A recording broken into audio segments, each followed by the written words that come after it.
Friends, ఇప్పుడే అందిన వార్త. రేవంత్ రెడ్డికి షాక్. కాంగ్రెస్కు కీలక నేత రాజీనామా అంటూ వార్తలు అయితే వస్తున్నాయి. దాని గురించి వీడియో చేయడం అనేది జరుగుతుంది. ఫ్రెండ్స్, దయచేసి సపోర్ట్ చేయండి ఫ్రెండ్స్, లైక్ చేస్తూ, షేర్ చేస్తూ, సబ్స్క్రైబ్ చేస్తూ, అయినా మరిన్ని నోటిఫికేషన్స్, ఇలాంటి లేటెస్ట్ అప్డేట్స్ కోసం అయితే బెల్ ఐకాన్ అయితే క్లిక్ చేయండి.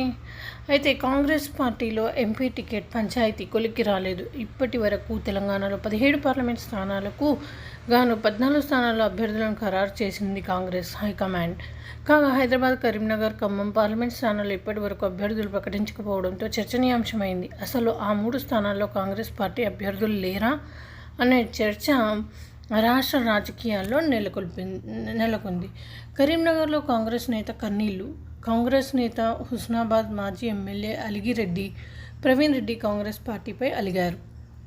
గత కొన్ని రోజులుగా కరీంనగర్ పార్లమెంట్ టికెట్ వెళ్లి చాలకే ఇస్తారని ప్రచారం జోరుగా సాగడంతో తనకు టికెట్ రాదేమోలే అని అసంతృప్తిగా ఉన్నారు.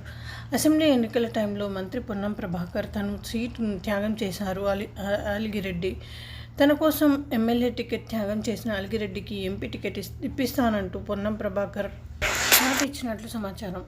ఇప్పుడు వెలిచాల పేరు తెరపైకి తీసుకురావడంతో అలిగిరెడ్డి అసహనం వ్యక్తం చేస్తున్నారు. కాగా తనకు కాకుండా వేరే వాళ్లకు కరీంనగర్ ఎంపీ టికెట్ ఇస్తే కాంగ్రెస్ పార్టీని వీడేందుకు అలిగిరెడ్డి ప్రవీణ్ రెడ్డి సిద్ధమైనట్లు తెలుస్తోంది. ఒకవేళ ఆయన కాంగ్రెస్ పార్టీ రాజీనామా చేసే బీజేపీలో చేరతారని కరీంనగర్ కాంగ్రెస్ పార్టీలకు సూచనలు నడుస్తున్నాయి. మరి మంత్రి అయ్యేందుకు పొన్నం ప్రభాకర్కు సాయం చేసిన ప్రవీణ్ రెడ్డికి కాంగ్రెస్ హైకమాండ్ ఎంపీ టికెట్ ఇస్తుందా లేదా హ్యాండ్ ఇస్తుందా అనేది వేచి చూడాలి. ఈ విధంగా వార్తలు అయితే వస్తున్నాయి ఫ్రెండ్స్.